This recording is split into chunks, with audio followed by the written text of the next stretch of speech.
Hello my friends and welcome to the video. Today we're going to do something a little bit different than what we normally do on this channel. But we're going to focus on something that I want to start doing a lot more. Really hearing the stories of the people on the ground in many of these countries that I visit. Last week I went to a city called Gaziantep, which is a beautiful Turkish city just 100 kilometers from the Syrian border. Today you're going to hear the story of Muhammad, a Syrian refugee who made his way to Gaziantep just about 8 years ago. His story is unfiltered, unedited, and presented just as he told it to me. I hope you enjoy.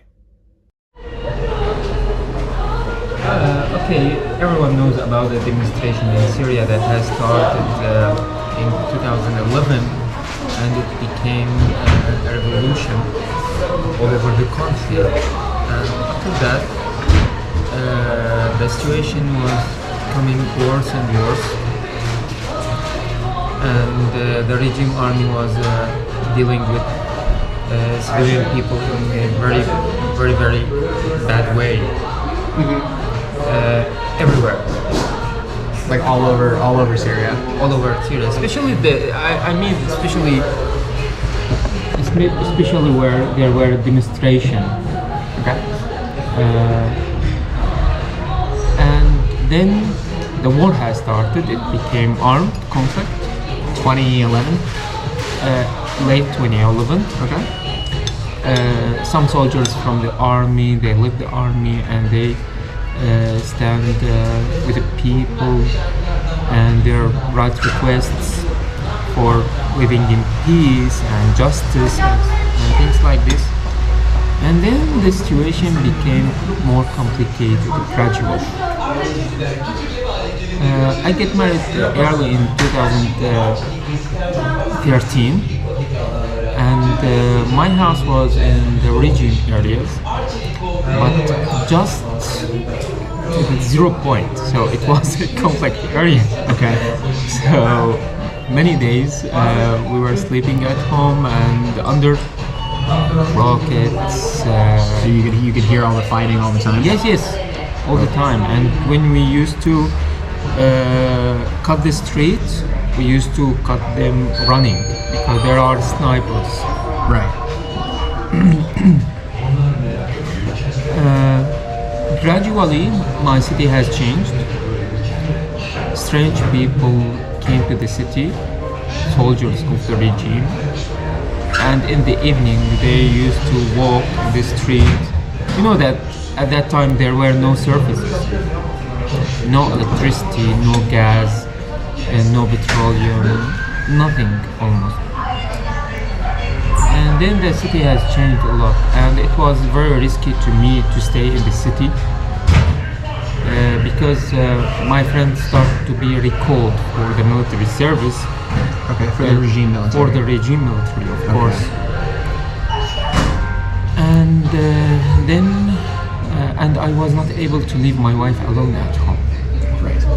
Every day we should go together and come together because there were many cases of regime soldiers who enter houses where the husband is not here, and we heard a lot about rape cases. Some of them happened in my area. So I decided to leave. Okay. I had a good business. Also, I had a good humanitarian work supporting the IDPs. I was a part of a charity in that area, and we used to work with IDPs for a long time. But then, Is it like internally displaced people? yes. Yeah. And then it was my decision to move.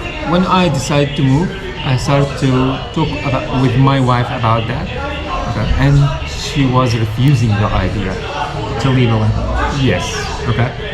Okay, we built our home, we struggled, and now we are going to leave. It's unbelievable. Sure. I tried to encourage her that we will start a new life, and he just told me that don't talk.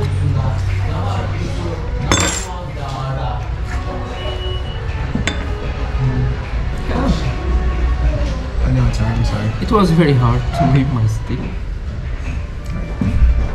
to leave everything behind.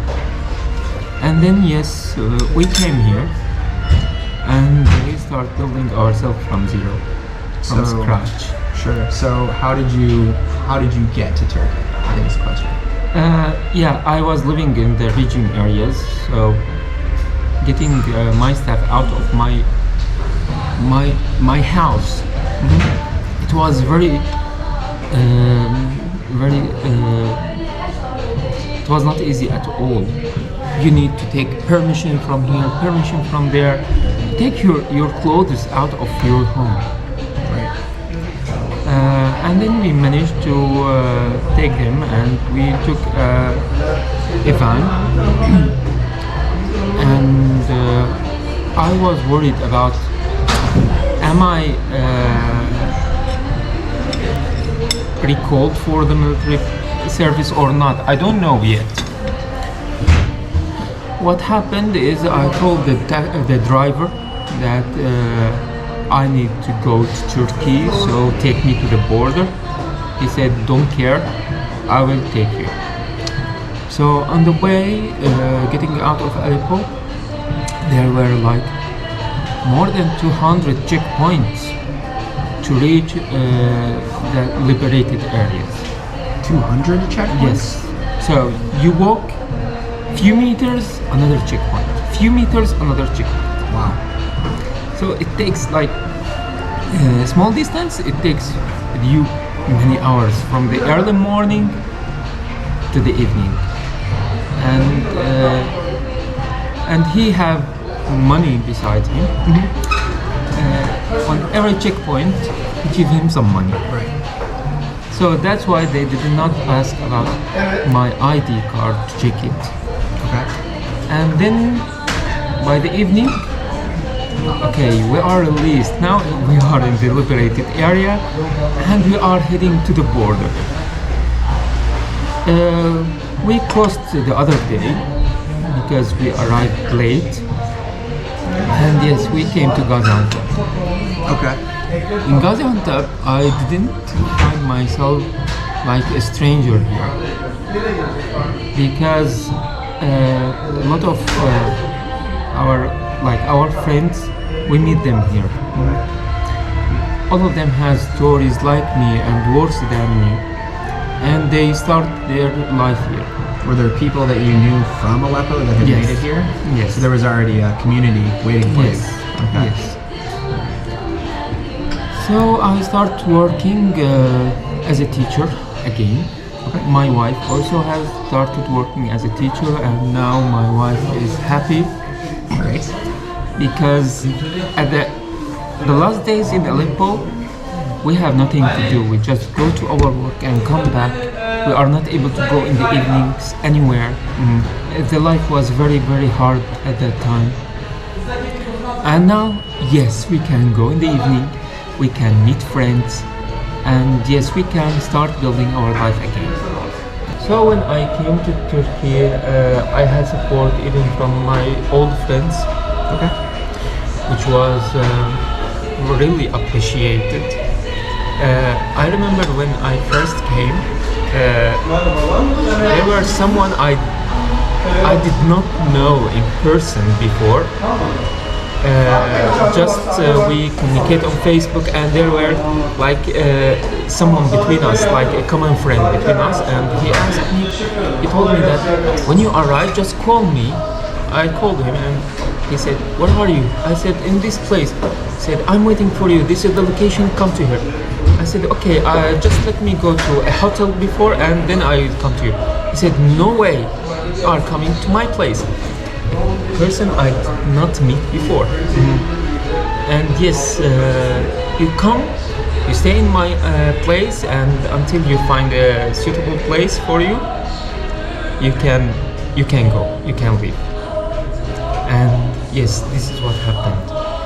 And he was a person that you knew that you were in contact with from Aleppo, or I contact from Aleppo over Facebook. but it was a Turkish guy or a No. Syrian guy? No, Syrian guy. Okay. He is from my city, but I didn't know before. There were a common friend between us. Great. Yeah, and then I start working, and I had my 3 kids, and now life is hustle and bustle. Hustle and bustle. So I guess, okay, so how was learning Turkish as an Arabic speaker? Like, how long did it take you to learn Turkish? Okay, many years ago, the relation between Syria and Turkey became very good,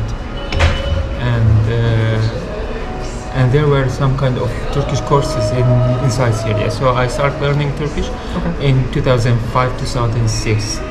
But when I came to real life, I found that what I learned many years ago is nothing. For me, I started watching like TV, Turkish series, and also I like talking to people. So I was not able to have any course, Turkish course, but with communicating with people, I start like improving my language. That's it. For many Syrians, they are not able to learn the language because they are not young people to learn a new language. And the community is very big here, so you work with Syrians, you have a very small relation with your Turkish like agents or something. You can manage with translators or anything. Also, if you want to go to the market is Syrian. Okay. Bringing Syrian stuff. Right. There is also Syrian restaurant. Right. And for me now, I'm working in the humanitarian sector, so I work in English. I use English in my work and Arabic in my life. So for me, usually I don't need to use Turkish that much. But I try to learn Turkish. I try to talk to my neighbors. I have very nice Turkish neighbors, and we have very good relations together. So that's how I learn. But for many Syrians, especially like somehow elderly people, it's very hard for them to learn the language. Which means it's hard to also like integrate. Somehow, yes. Yeah. Especially because the life is not easy here in Turkey, and they need to work a lot. So they work for long hours, and they don't have time to learn, to open a book or to go to a course. So it's impossible for them to learn that. And okay, they deal with Syrians or foreigners outside, and they don't interact so much with Turkish. But this is being changed, but very slowly. For young people, no. The situation is different.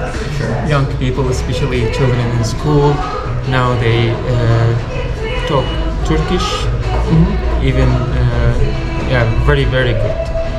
All right. The last question is like living as a Syrian in Turkey, I guess. Do people treat you differently? And like, do you face discrimination here sometimes, or are people very friendly with Syrians, or is it really like an insular community and there's not a lot of overlap between Turks and Syrians? Okay, for the first day when people started coming to Turkey, the situation was very different.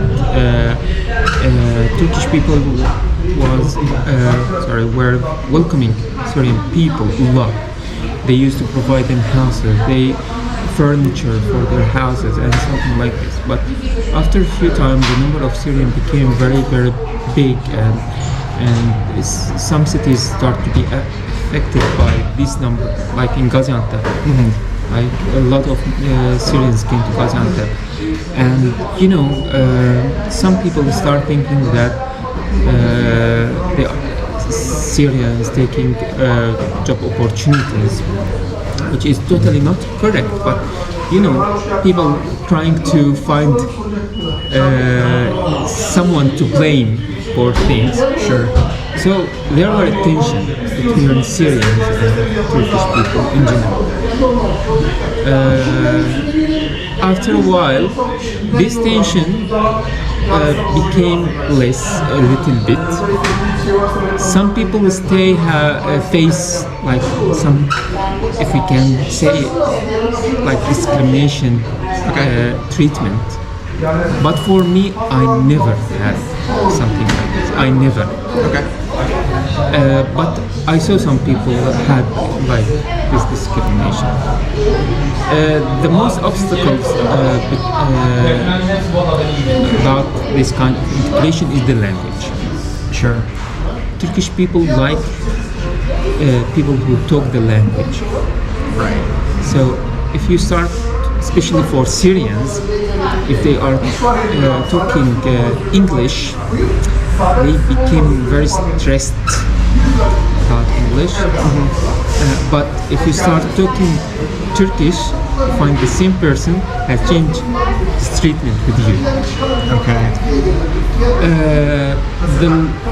There is many obstacles the Syrians face here related to work permits. Many Syrians suffer from this and many other situations, but Turkey stays one of the best places the Syrian can stay. Large number of Syrians living in Turkey, very large number of Syrians, and also I told you about the culture. It's very similar culture. I don't find myself strange in this city because the food culture is nearly the same. Many culture about this, the people like traditions are nearly the same. So there is many common things can link us together, but the language makes this kind of border. Yeah. No, I totally understand that. And so I guess as a final note, if Syria, like in the case that Syria becomes stable again, and let's just say it becomes stable again and safe and totally normal, is there ever the ambition to go back, or are you happy staying here in Turkey? For me. For you, yeah. Okay, in general, if the country became stable, it needs many years to rebuild. I am sure that many people from here in Gaziantep or in the other cities will go back to Syria to start in the rebuilding of the country. But at the first step for me, if I went back to Syria, I will not bring my children with me directly. Sure. I might go alone, prepare the infrastructure, like help building the infrastructure before bringing my children, because my children have their schools here. Sure. If they went to Syria, where to go, to which school? Right. Right. Let's build the school first, Right. and then bring the children back. The health system is very bad in Syria. The services is very bad in Syria. So I feel homesick about my city. But at the end we need to think not about ourselves, about our children, about our family. Amazing. Thank you for sharing that with me. I really appreciate it. And You are welcome. it will go